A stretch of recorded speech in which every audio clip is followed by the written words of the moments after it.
How's everyone today? Great. Good. Yeah. Beautiful day out there today. Feels a little bit like summer, right? Awesome. Well, I appreciate you all. Thank you for being at our team meeting. Can you believe it's almost the end of October? Holy moly, right? Halloween is just the next week, right? Monday or Tuesday? Thursday. Halloween? Yeah. No, Halloween. Yeah. The 31st is Thursday? Uh-huh. Oh, is it Thursday? Yeah. Okay. I was thinking our Halloween party was Thursday. Okay. We got about a week left to the end, so. But guess what? The next two months are gonna go super quick. So how many were on today's producer's mindset? Yeah, thank you for being on the call. You know, it just resonates, and you know, the consistency of jumping on those goals are vital, very important. So thank you, I appreciate it. All right, well, let's go ahead and get started with our team meeting. All right, Natalie, next slide, please. You know how we'd like to do it here at KW South Bay. Our mission, our beliefs, and our vision to provide agents with a place where they will be empowered, trained, and motivated to experience growth, wealth, and a legacy that allows them to live their best life possible. Our belief, when the values of your own company align with your own beliefs, you know you found your professional home. And our vision to achieve amazing professionals and personal development so that KW South Bay remains the agency of choice. Give yourselves a round of applause. All right, let's continue. Next slide, please. All right, just a quick reminder. Save the date. Holiday party, December 11th. Okay, we have officially locked in a date, December 11th, from 6 to 10 p.m. It's going to be at the Carson Event Center. Is many here? Many, if you want to charm a little bit and tell us a little bit of this. Do I? Yes. I think other things. Yeah. This is going to be our holiday party. This is the first time we're going to have a combined party to all of the three offices, 3.5 actually, at this beautiful location. This is the best kept secret of Carson. Anybody been there before, the Carson Event Center? Yeah, it's an amazing space, and even more beautiful once you walk in, you see the picture of the Mayor Pro Tem. Oh, Joanne Hilton. Joanne Hilton. Joanne, yes. So we have that connection, without knowing that we have a connection pretty much, but that's what's going to take place, and it's a beautiful setup. We're going to have the whole Christmas decor and the party decor, and it's going to be a bar and buffet style, and you know, pictures and stuff like that, and it's going to be like an amazing raffle items, prizes that we're gonna have. So get ready, and we're gonna promote it, and it's gonna be kind of again a mix of the culture, the style of the party of all the offices. Something's gonna be as you know them, something's gonna be a bit nearer to you. We're not gonna get the RSVP, and we'll see how many people are gonna attend, but that's pretty much it. Excited about it. Awesome. Right. Me too. Awesome. Thanks, Nick. All right, so please save the date, December 11th. Yes. Welcome or is it just an agents? Yes. So there is, if you bring family, there is going to be Yeah, we can be like +1, we like a seat, +1. And we're gonna give information soon. Okay. Awesome. Thank you. Good question. Okay, now let's go. Next slide, please. All right. Quick reminder too, Boo Park treat giveaway. Bring your fairy friend over and drop by October 29th through the 31st next week from 9 to 5 p.m. Pacific Coastline Escrow upstairs will be having some treats for your fairy family. Pets. So yeah, we did do our official launch here to our event escrow company Pacific. They're upstairs. Go say hi to Lisa and Maria. But we a little kind of a treat. We do it in our other branches as well. So if you have a fairy friend, Yeah. We definitely have a lot of them here. Yeah. So please, yeah, stop on by upstairs. They're at the first door on the left side if you haven't had a chance to go out there. It's a great setup too, completely renovated too as well. Go say hello to phenomenal escrow officers that we have. So awesome. All right, let's continue. Next slide. I'm not sure if Sean, but Sean, let's give her a round of applause. What for today are the three sponsors? You know, if you do happen to see her, please make sure to thank her for providing us with lunch. All right, next slide. Next we have Mr. Robert Uwizaki from the Los Angeles Assessors. I had a brief conversation with him before starting the team meeting. He's going to provide you with a lot of insights of what the county is doing in the assessment. So without further ado, Robert, please come on here. That's like one thing about Robert, he's the special assistant, public affairs for the assessor. I know Robert for many, many years. I've been good friends with the Jeffrey Prime, the LA County assessor. I'm also on his advisory committee. And this guy is part of the magic behind the assessor's office. Al, that's the guy that helped with your clients, by the way. This department really in the LA County, I wish for them that they could be duplicated, especially with Jeffrey Prime in his office. The innovation, the technology, the approach to not just to how to take care of the consumer, the clients, which is us, but also how they perceive the industry as a whole, right? They're very innovative and extremely supportive. So first of all, thank you for everything that you do for us realtors and for the public. Absolutely. Thank you. Well, we just bring many everywhere we go to get our hype person, so no, but seriously, thank you for having us today. We always are grateful for the opportunity to come out and speak with the real estate professional partners, just because you guys are on the front lines, talking to clients, people who are buying, selling homes, really able to get information about an office that most people don't know too much about until they run into some sort of issue and they have to give us a call. So kudos for that. But whenever I give these types of presentations, I like to give people a roadmap so they kind of know where we're going. If there's certain topics they know about, they know they can tune out. If there's things that they want to know more about, they know that they want to tune in. So we'll go through an office overview, and then kind of the meat of the presentation is going to be Proposition 19, which some of you may have heard about. We'll touch on the homeowner's exemption, which is kind of a freebie benefit that you can offer up to your clients. What to do when a property owner passes away, because oftentimes you'll be selling out of estates and later on get some calls from your clients about, oh, I'm still getting tax bills for this property. Supplemental tax bills, something that all of you guys should be familiar with. And then we'll close out with e-services, a new account system that we've established with our office, kind of some new programs that are available to property owners. Next slide, please.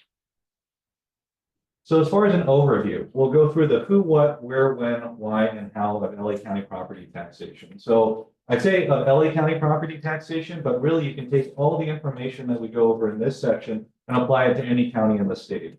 Tax law, property tax law is uniform across all of the counties. So again, if you're working in Orange, Ventura, San Bernardino, as well as Los Angeles County, everything that we're going to talk about here applies across the board. So next slide, please. So who are the property tax departments that are involved in the system in LA County? So first is the Registrar Recorder's Office, which you guys are familiar with. They record property transfer documents, so it's in the public record. So that includes things like deeds, of course, and then also affidavits that have different types of property owners. There's also building and safety departments. They're not so much concerned with your side of the business, but new construction. So when someone's deciding that they want to add an extra bed, bath, ADU, pool, something like that, they're going to take out permits. Those copies of those permits and the deeds that are provided to the recorder's office, all of those are sent over to us so that we know when a particular event has occurred where we have to go in and determine whether or not the property needs to be revalued. And that's what our job is, to locate and assess all taxable property in LA County. Once we've come up with a property value, we send all those values over to a different department. It's called the Auditor Controller's Office.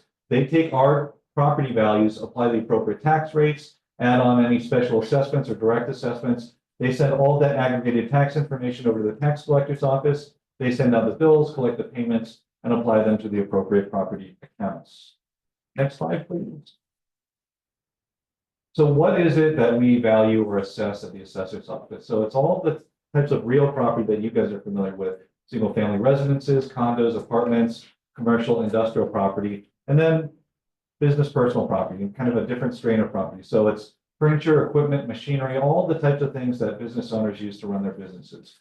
You'll see up on the diagram here, there's a couple other images. Boats and airplanes also constitute personal property that is subject to assessment, and in some cases, even racehorses.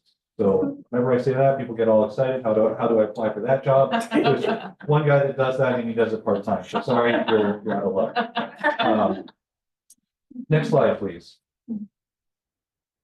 So why do we do all this work? Why do we go through the process of valuing all this property? It's to put together what we call the annual assessment roll. Essentially, it's a list or an inventory of all the taxable property in the county and what it's worth. And this document, the roll, serves kind of a twofold function. First, it gives local government agencies a good idea of what their budgets are going to be for next year. So because a lot of their programs and functions, they rely on revenue from property taxes. It also gives our office a good idea of what's going on in the real estate market. So if the market is going up, we know that we have to allocate our staff and resources towards certain functions and programs. If it's going down, we know that we may have to shift gears a little bit. Next slide, please. So some highlights from the 2024 roll. So this year, after we totaled up all of the property value in LA County, real property and personal property, it totaled over $2 trillion. It's the first year that's ever happened in the county. So a lot of money. As far as increases that we've seen, it's about 5% increase over the 2023 roll. That's $97 billion that was added on. Largely, the two contributing factors to that was Proposition 13. Every year we increase property values by 2%.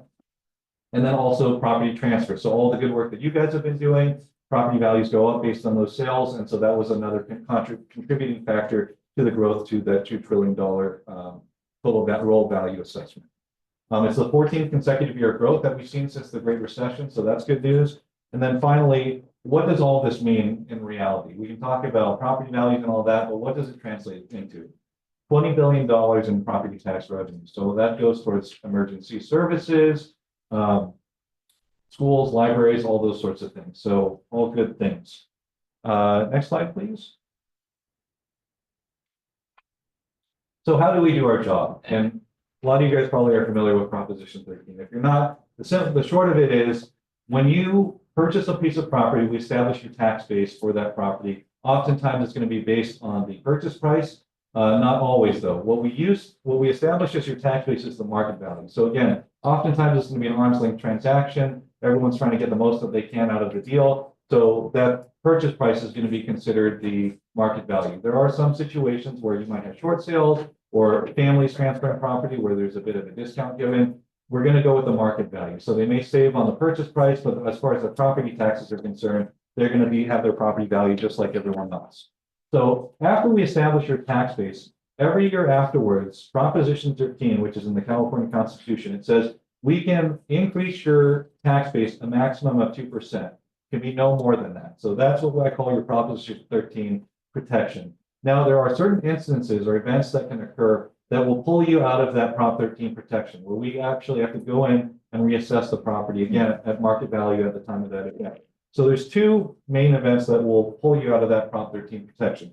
One is a change in ownership, like a sale of some kind or other property title transfer, and then new construction when that occurs of the property.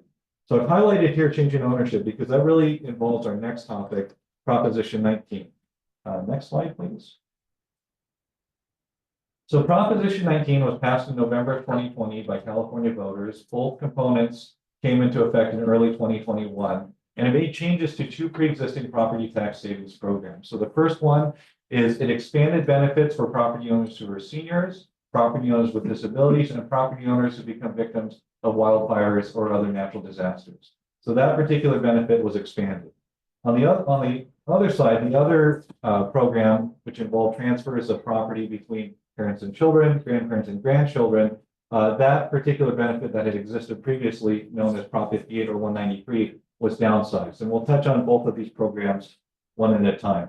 I call this Proposition 19, the good and the bad and the ugly. You'll see why here in a second.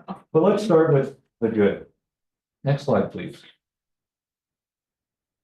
So Proposition 19, what we call base year value transfer. So one of those qualifying homeowners that I was talking about earlier, 55 and older, property owner with a disability or victim of a disaster, they can sell their original home, purchase a replacement home, and transfer their original home's tax base over to the replacement home. And we'll get into the details of that in a second here. So, under the old law, you can only do it once. Now you're able to do it up to 3 times. Under the old law, you were only able to purchase a replacement property in 1 of 10 participating counties, and move over your tax base. Now you can purchase anywhere in the state and move over your tax base. This third bullet point here is what I regard as the biggest expansion. Under the old law, you were only able to transfer your tax base over to a replacement property if the purchase price was of equal or lesser value than you sold your original home for. So if you sold your original home for $1 million, purchased for $1 million and $1,001, unfortunately, you're out of luck. So the flip side, or the caveat to this is if you upgrade, so you sell your home for $500,000, you purchase for $600,000, we're going to take that difference in market value, that $100,000, and tack it on to the tax base that you move over. So if you buy a replacement home of equal or lesser value, you're going to be able to move over your tax base without any upward adjustment. If you upgrade, we're going to adjust it based on the difference in market value. And then this last bullet point, change under Prop 19, but something that question? Yeah, actually, do have a question. So when they do the replacement property, Yes. Is there a time limit anymore on that? Like if they sell it in 2024? You're way ahead of me. That's the last bullet point here. So, like I said, it's not new law, but always something like I like to bring up because unlike some of these requirements, which kind of have different timelines and things, this is a hard and fast requirement. You have to sell your original property and purchase your replacement property. Those 2 events have to happen within 2 years of one another. Unfortunately, if you do one and then 2 years and 1 day later, you do the other, you're not going to qualify at all for this program. Oftentimes, we don't see this as being too much of an issue because people are buying and selling, if not within months or weeks of one another, days. So it is a hard and fast rule, not something where we run into too much trouble with, but something to keep in the back of your minds and your clients' minds if they are looking at taking advantage of this program. So they can either buy or sell, depending upon, it's nothing have to be that you have to sell first or buy. They can happen in either order. Great point. Next slide, please.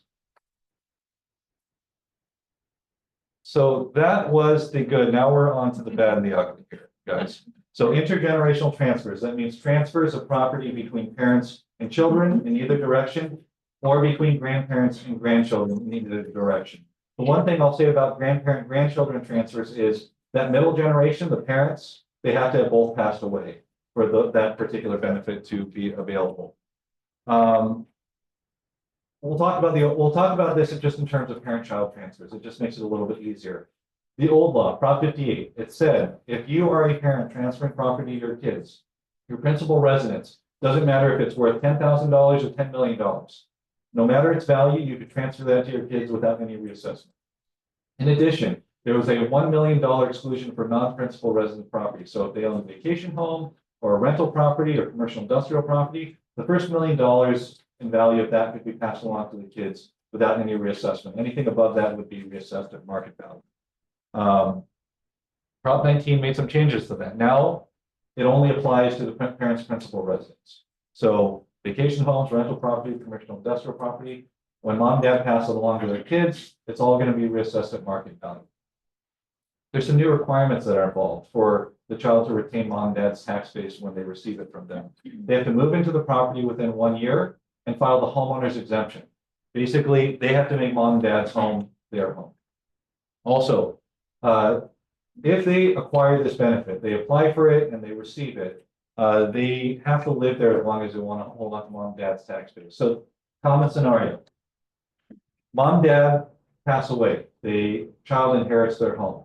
They move in, they file for the homeowner's exemption, they file their Proposition 19 claim with our office. So they are able to keep mom and dad's tax base. But years down the line, Malibu Beach home comes up for sale. It's their dream house. They purchase it. They decide they want to move out of mom and dad's home, move into the Malibu Beach house.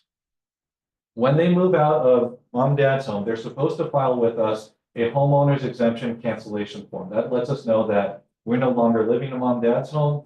We're now living in the Malibu Beach home.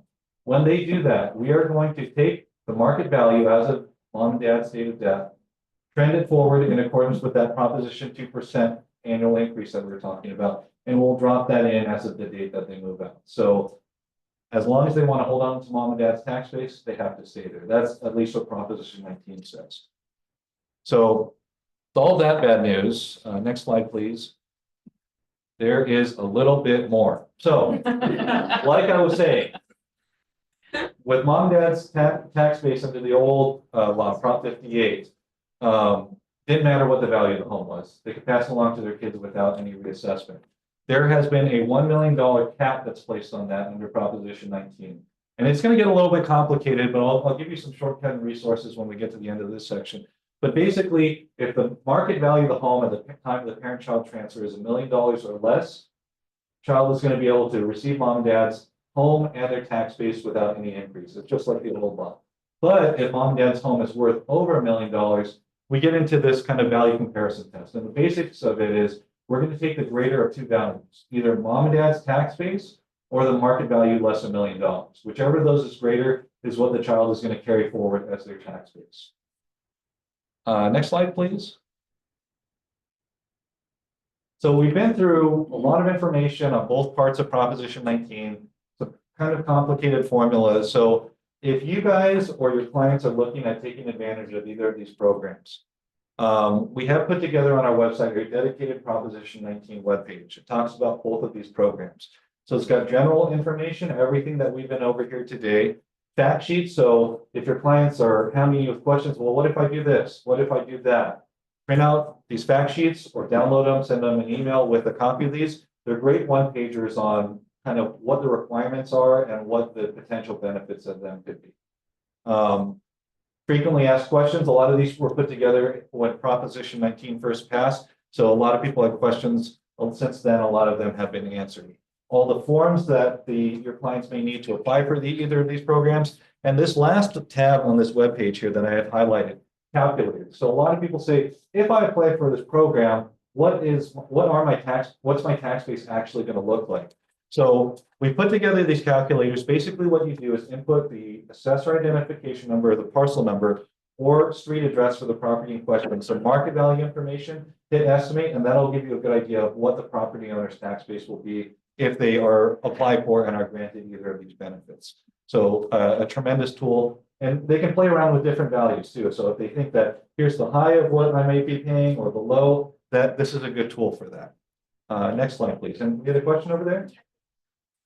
Parts of Prop 19 were really good, and then the other part was not really good. There was a petition to basically reverse the portion that wasn't very good. Is there any, have you gotten any traction on that? Sure. So there is an organization in California called the Howard Jarvis Taxpayers Association.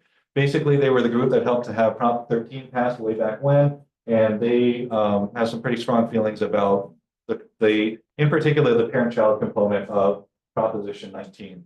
And so what they've been trying to do over the last several years is get enough signatures to get a measure put on the ballot to return this benefit back to how it was before. So you would have both the parent-child benefit for the principal residence, no matter the value of that home, and then the $1 million for non-principal residence properties. But they haven't been successful in getting enough signatures yet. But I understand that they're going to continue to make those efforts. But from our perspective, you know, a lot of people haven't quite begun to feel the some of the pressures that have been put into place under the new parent-child exclusion claim. So I think, or our office feels that as time goes on and more people begin to see, oh, I'm not getting the benefit that I would have under the old law, they'll be more inclined to kind of pay attention to those particular repeal measures. So. Death of a property owner. A lot of people know when mom and dad passed away, I'm supposed to be able to hang on to their tax base without any increase. What they don't know is, what do I do when mom and dad pass away as far as reporting information to the assessor's office? So when a property owner passes away, it doesn't matter if they're a parent, child, what have you, that date of death is supposed to be reported to our office. What that allows us to do is change our ownership record. So John Smith owned the property. We'll change it so that it now reflects that John Smith is no longer the owner of the property. It also lets us know whether or not we need to go ahead and reassess the property, because a date of death transfer going back to the slide that we talked about earlier, does constitute a change in ownership of the property. So, how do you report this? There's a form on our website. It's called a change of ownership statement, death of real property owner. You fill it out, send it in with a copy of the death certificate. If there's a trust involved, a copy of the trust. That by itself will let us know that there has been a transfer of the property. Now we'll get into, well, what if I want to keep the tax base, the existing tax base. We'll get to that in example here in a second. So that's supposed to be filed with our office within 150 days of the date of death. Now, a lot of people don't know about this. There is a penalty that is available to be applied if someone doesn't comply with that. Since no one knows about it, we don't generally apply it. But there is incentives for people to report as timely as possible. And the reason for that is a lot of people think properties in mom and dad's trust. Assessor's office is never going to find out that mom and dad passed away. I'll just transfer it out of the trust to when I sell it. Well, we are going to find out about it. And unfortunately, it's bad news for the person who thought they were getting away with something, because when we find out about it, and as we know from earlier, a change in ownership or a death of a real property owner is a change in ownership. We are obligated to reassess.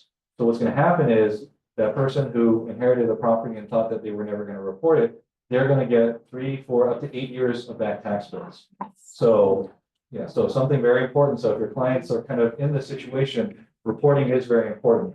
And in some of these areas, you have people who have owned homes since the 70s, so they have really low tax bases. If their parents passed away in the last couple of years at the height of the market, you're going to see one bill is going to be a tremendous increase. 8 bills is going to be monumental. And unfortunately, all these bills, they go out all at once. They're all due at once. There are programs through the tax collector's office to spread those payments out over a number of years. But again, that's not the situation that anyone wants to be in. So the time of the year that they report it, the sooner we're able to reassess. And even though they'll be paying on higher taxes, they'll know what to expect from year to year instead of getting blindsided by 8 years of potentially multi-$100,000 tax bills. So next slide, please. So I kind of alluded to this on the last slide, but a lot of people have questions about taxes, or we get a lot of calls about, or trusts rather. Mom and dad put their property in a trust, they passed away, but title still held under the trust. The trust owns the property, there was no change in ownership, so we shouldn't get this increase in our taxes. Trusts are great instruments as far as avoiding probate and having to go through the probate court system. They are not autopilots though. So like I said earlier, reporting is very important. So when mom and dad pass away, that's considered a change of ownership. So that should be reported to us, and their child's not going to be able to hang on to mom and dad's tax base just on reporting, but I'll tell you how they can. Next slide, please. So I've got an example here. Mom and dad own a piece of property. They have a trust drafted. They transfer title from themselves to their property, from themselves to their trust. So they're taken care of. Their kids aren't going to have to go through probate. When they pass away, the trust says children are going to become the successor trustees and the beneficiaries of the property, which means that they're the ones who are entitled to it. Property continues to be held in the trust. They don't transfer title out to themselves or in any other type of way. So next slide, please. What should they do if they want to hang on to the property and also report to us as they're supposed to? So the first thing is they're going to want to file that change of ownership statement, death of real property owner, along with a death certificate and a copy of mom and dad's trust. That alone is going to let us know that there's been a change in the ownership of the property. Now, what do they want to do if they want to hang on to mom and dad's tax base as well? At the same time that they file a change of ownership statement, they'll want to send in their homeowner's exemption claim, letting us know that they have moved into the property within 1 year of mom and dad's date of death. Their Proposition 19 claim form saying, this was mom and dad's principal residence. I want to keep their tax base. I am their child. And then a copy of the trust. So all of that documentation can be sent in to us. We'll see that there was a date of death change in ownership, but that someone's applying for the benefit. So all this together will make sure that we know there's a transfer, but we need to review whether or not there's a benefit that can be applied there. So if you send it in 2 different kind of ways, we can't guarantee that all that's going to be looked at once. So that's kind of your pro tip as far as these claim forms are concerned. So I have highlighted here protected filings. So some of you who may have dealt with the probate process, you know, it happens real fast, right? File your paperwork, the judge gets back to you the next day, right? Not the case. So a lot of times people say, you know, you have all these hard and fast timelines that Proposition 19 has put in place. What if I'm not able to file these claims because I don't know some of the information? The court hasn't provided us with a determination on who's going to own the property. So what we always instruct people is fill out these forms to the best of your ability, send them in, and on the bottom, note that there's a probate case going on, saying we have a probate case. There hasn't been a final judgment as to who's going to own the property, who's going to move in. When I have more updated information, I will send in an updated claim form. What we will do is we will put that incomplete claim form in your file as a placeholder. So a couple years down the line, when the court has kind of come to a conclusion on things, you can send in an updated claim form, referring back to, I filed this claim form way back when, please, you know, apply this to that, and we'll take a look and we'll use that original claim form as a placeholder. That you basically made your best efforts to comply with Proposition 19, even though there was court processes that were holding you up. So that's something that you may want to let your clients know about. Question? Yes. So you have a transfer, let's say that you have two siblings, they decided to move together, Mhm. okay, they are retired. Sure. So who is gonna be the person who get exempt, both or only one of them? So they both of them can submit homeowners exemptions if they're moving into the property. Only one of them has to apply for it though. But they may be kind of covering their bases if both of them apply. At least one of those will go through. Yeah. Next slide, please. Okay, supplemental tax bill. So we kind of went over this a little bit when we were talking about back taxes, but you guys are going to hear about supplemental tax bills, not just in the family inheritance situation, but any sale that you guys deal with. So supplemental tax bills are, to put it plainly, they're catch-up bills. So every year we determine what your annual tax bill is going to be on January 1st of that year. That's the property value that we have to use to come up with the bill that comes out in October, November. Now, as we know, there's going to be a sale sometime later on in the year. The value of the property is probably going to go up. So these tax bills are issued to capture the value that we did not account for on the annual tax bill. They're generally issued directly to the owner and are supposed to be paid directly to the owner. So oftentimes we'll get a call from new property owners. They'll say, hey, I got a supplemental tax bill in the mail, but I have an impound mortgage account. So we think that, you know, this is going to be paid through by my lender. 99% of the time, that's not the case. Your lenders in impound account situations generally only pay for your annual property tax bills. The supplementals are generally, again, 95% of the time supposed to be paid by the owner. So if you have a buyer who contacts you on that, say contact your lender, make sure that they're paying it if you think that's the case, or clarify who's supposed to be paying it. That way they can make sure they pay on time. They're not paying penalties that they otherwise wouldn't have to. Oftentimes, people have questions. I purchased my property in March of 2024. Why am I getting a 2023 supplemental tax bill? Next slide, please. Between January and May of each year, transfers and new construction projects that are completed during that period are completed in what we call our window period. So that period, if you have an event that occurs at that time and we reassess the property, there are going to be two supplemental tax bills that go out. One that covers the end of that fiscal year and one that covers the entirety of the coming fiscal year. So we'll talk in terms of kind of concrete dates. So what we were talking about earlier, a March purchase date. You're going to have March 2024, the transfer and reassessment happens. You're going to have a 2023 supplemental tax bill. It doesn't apply to anything in the 2023 calendar year, but the end of the 2023 fiscal year between the March purchase date and the end of and through June. You're going to get a 2024 supplemental tax bill. That covers the entire 2024-2025 fiscal year that is not accounted for on your 2024 bill that comes out in October, November. So it gets a little bit complicated, but this is kind of the best way to look at it. And I can send out these slides to the group later so you have them for your records. Next slide, please. So before I get to e-services, I guess I didn't include this slide, but the homeowner's exemption, it's something that I talk about in every presentation. Unfortunately, I didn't put the slide up here, but the homeowner's exemption is something that anyone who owns and occupies their home can apply for and be granted. Essentially, it's a $7,000 off the assessed value of your property, which translates roughly to $70 in tax savings each year. So again, that might buy you a cup of coffee these days, right? But it's free money. So all you do is you download the form off our website, fill it out, send it in, we'll apply it to your next tax bill. And every year afterwards, it'll be applied automatically. So over 10 years, that's $700 that you have saving. So you have someone saving. And then also, like we talked about earlier, it's a very important part of the Proposition 19 claim process. So if someone doesn't already have it, you might want to let your clients know that that's something that they want to take a look into. And it's easy to look up whether your clients have that. Just go to our website, have them type in their parcel number. It'll come up with their property information. Next to the exemption tab, it'll say homeowners or HOX, H-O-X. If there's nothing there, they haven't applied for it or it hasn't been granted, so they might want to fill one out and send it in. So we're coming down to the end here.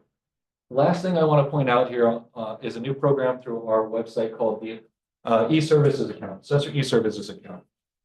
Go onto our website, sign up for an account, and it gives you access to two new programs. One is called the Homeowner Alert. It's a program that we've collaborated with the Department of Consumer and Business Affairs and Register of Recorders.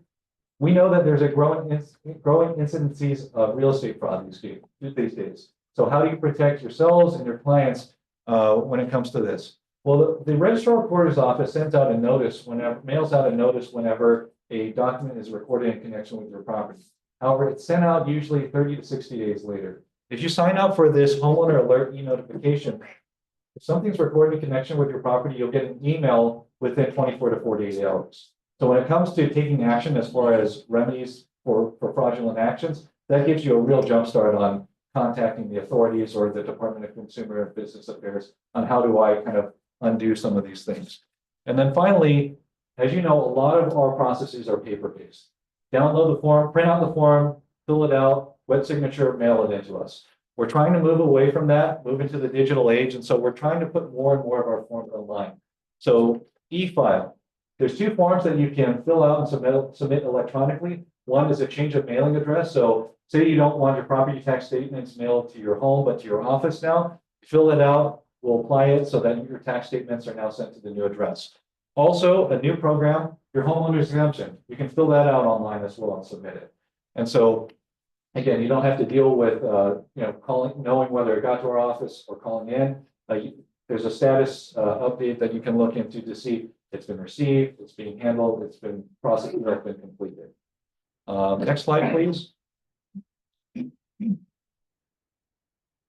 And then finally, for all you guys, real estate professionals, we put together a dedicated real estate professional toolkit.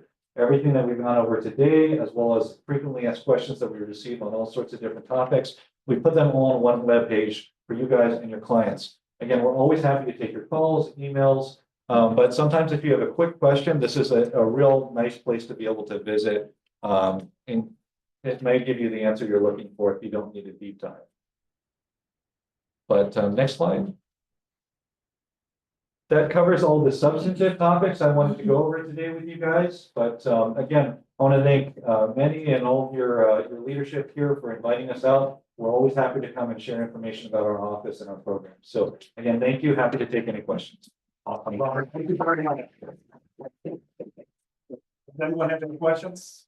Yes. So when somebody update their property, is already with permits, I have seen some of my clients, sometimes they don't get updated in the system until like 6 months later. So if they're ready to sell it, it's not there. So what is the county doing to improve that? Yeah, sure. So there is a backlog on new construction. During COVID, there was a lot of construction going on, kind of inundated us. We're trying to work our way through this backlog. But as far as information that's available on our website, because we do get those questions a lot. Hey, my property is actually 1,500 square feet instead of 1,200 square feet. Your website says 12 still. Is there any way that I can get that fixed? There's a form on our website under the form section. It's called a property data change request. If you just type in data, it's the first thing that'll come up. Basically, it's got all these fields on it that basically asks you, what is the discrepancy that you need us to look into? So if it's an extra, our system says 1,200, you're saying it's 1,500, write it out, send us in any documentation information that would help us confirm that. It gets sent to an appraiser. They have to make sure that, what you're saying, of course, is correct. And then if we're able to confirm that, we'll correct it in our system. But that's the easiest and kind of the formal process of going about it. What about adding square footage and you have a contractor that's doing the work? As far as Adding square footage and the square footage, is there like any permits that need to be provided to the assessors as well? so if you're building, presumably, extra square footage, presumably you're taking out permits with your local building and safety department. So what happens is, once they've approved the permits and issued it to the homeowner, they will send us copies of those. So we'll know. They send it. Yeah, so that's what cities are supposed to be doing. So they'll send us a copy of that permit. It'll put on our radar, hey, at John Smith's house, he's building on. So we need to kind of keep an eye on, new construction in progress, and we need to kind of keep our eye out for when a certificate of occupancy is issued. So that kind of is how our general process works. Sometimes people build ADUs in their backyards themselves and don't take out any permits. So they may try to sell at some later point, and they've got this nice ADU, but it's not on the books. And they'll come to us and say, oh, we need this updated. When we update it, we may update that there is an ADU on the property, but since we have not valued that because we didn't know it in the past, they may be subject to those back tax bills. We may have to revalue as of the date that they complete a new construction, because essentially they've been getting away with not paying taxes on what they built. Yeah. And then building and safety, if they find out about it, they may have something to say about that ADU. So, Awesome. Any other questions? Yes, Joanna. That's going on with the assessor's office. Is there anything that we can share with our clients to watch out for, to know about? So, we don't have, a lot of times people will come to us afterwards and say, hey, this deed was recorded in connection with my property. I know nothing about it. And unfortunately, a lot of those, from our office's perspective, we have to assume that if a document has been recorded, it's an official document that doesn't have any wrongdoing associated with it. So they oftentimes, unfortunately, have to go through the court process to have that document stricken from the public record. And so once there's a court order saying, this was a fraudulent deed, we can pull it from our system. But as far as, tips and tricks, as far as things to look out for, that's kind of what the e-notification is for. So if someone gets an email about a recording in connection with their property and they haven't been doing anything in connection with it, then that's what's supposed to tip them off. Yeah, I better call the police or reach out to the County Department of Consumer and Business Affairs, and they can give them guidance on how to best proceed. But it still is after the fact, so they still have to go through the whole process of, legal to remove it, right? Right, so, register reporter, they try to be pretty diligent about, hey, there's something fishy going on about this. It doesn't quite look like the homeowner is transferring the property or the homeowner is taking on a loan. So I know that, they try their best, but again, people are getting more and more sophisticated in their scheme these days, so they can only do their best. And once it gets past them, again, they're kind of the official gateholders for the public record. And, none of our county departments are in a position to adjudicate what constitutes fraud, what doesn't. That's really a legal issue. That's for the courts. So unfortunately, they do still have to go through that kind of drawn out process. Wonderful. Let's get about Robert.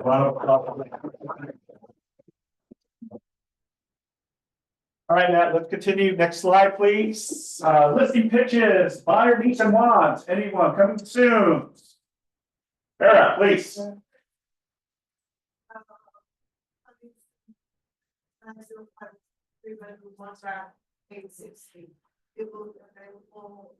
Beginning of November. Wonderful. Awesome. Good. Yes, I We will. have 2 leases in Medina, brand new bath unit, with brand new solar electrical to the bathroom for 3,600, and the front unit has been already updated. It's to bed into bathroom. The front unit is $3,800 a month.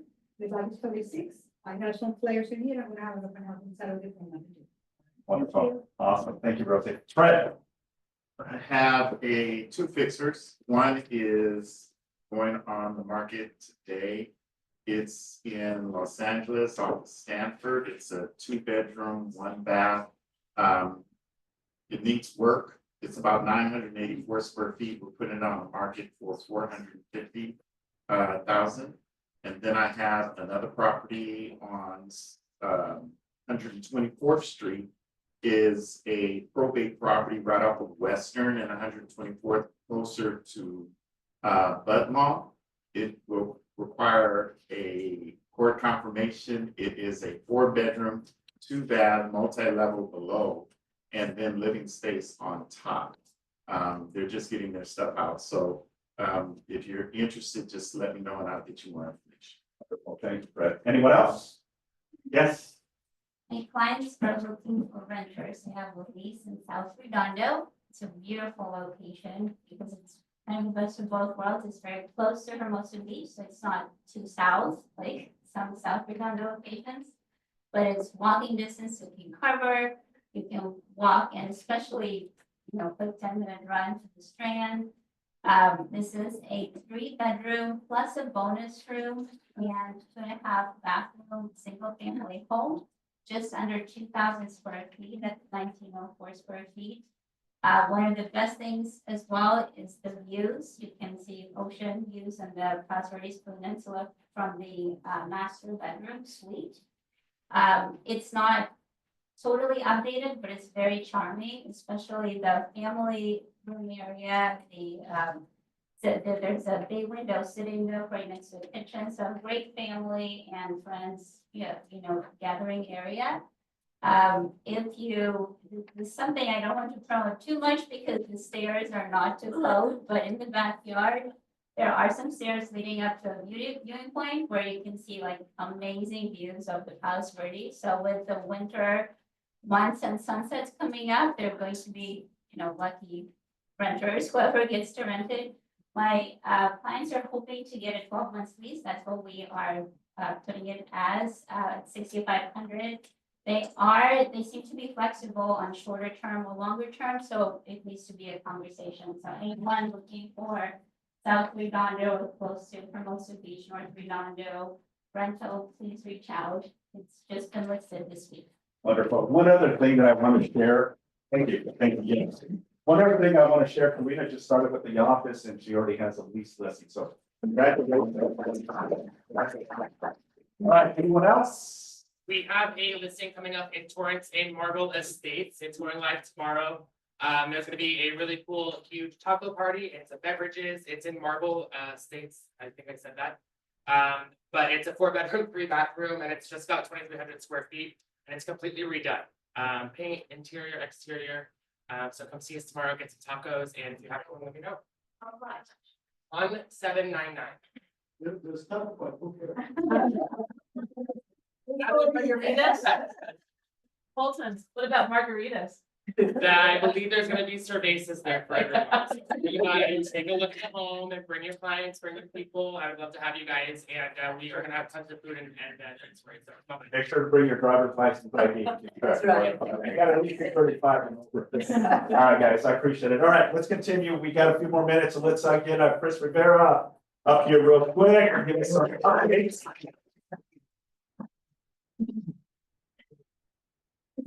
Okay.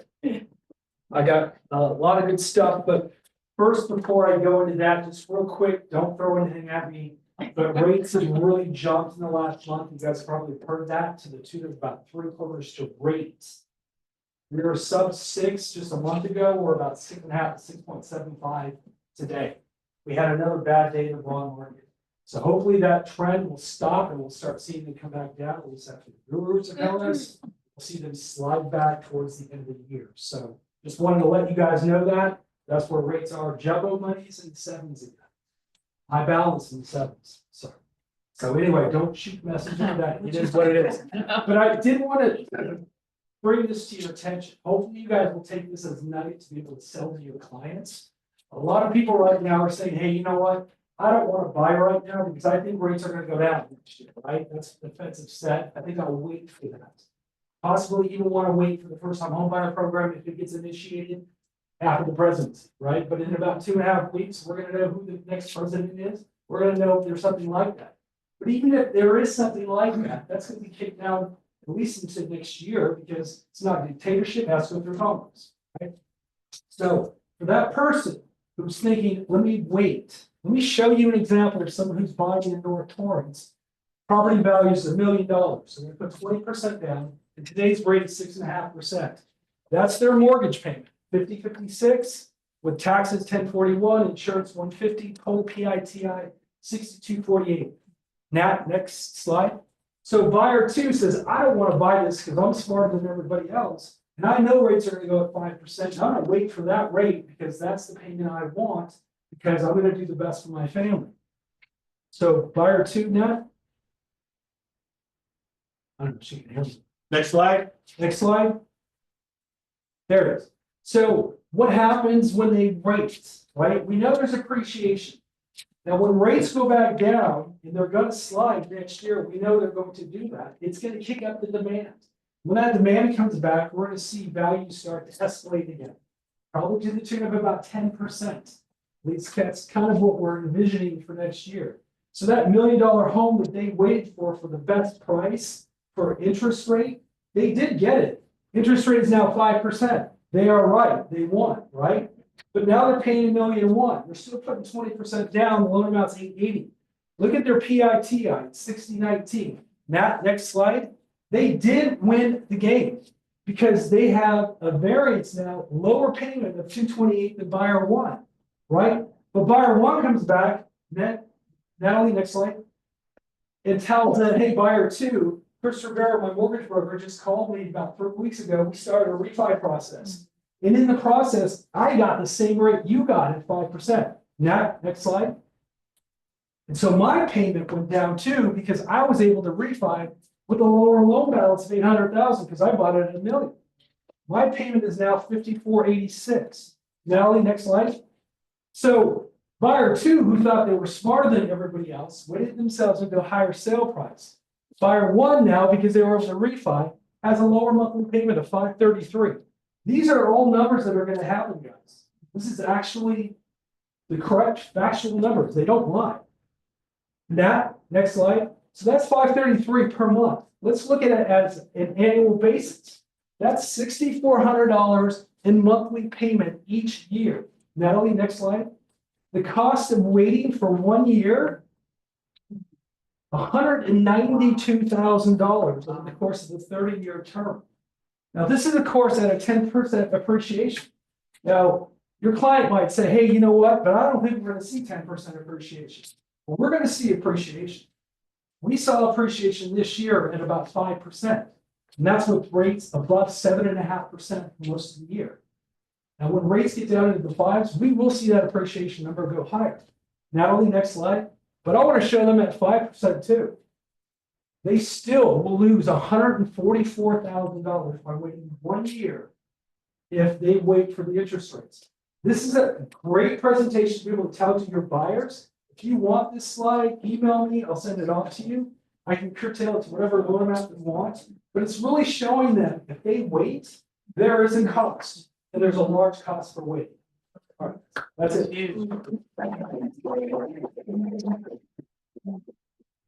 Good. All right, thank you, Chris. Next slide. Okay, I'm gonna have Fred take the lead. So I have an appointment. Okay, take it away. Upcoming events, who's gonna come to the Halloween party? Come on, raise your hands. I've invited our students for our real estate class, so come on and let them know what KW is all about, okay? Have a good time. We can have the 360 machine so you can take a picture like you did, you know, who was it? Yuki did the picture with the 360 with Reimagine. Gonna have a costume contest, decorating contest, taco bar, D-Day. Who has never come to one of our parties before? Really? Y'all are really missing it, okay? It's a good time to have a good time, all right? Next slide. And mark your calendars for this Friday.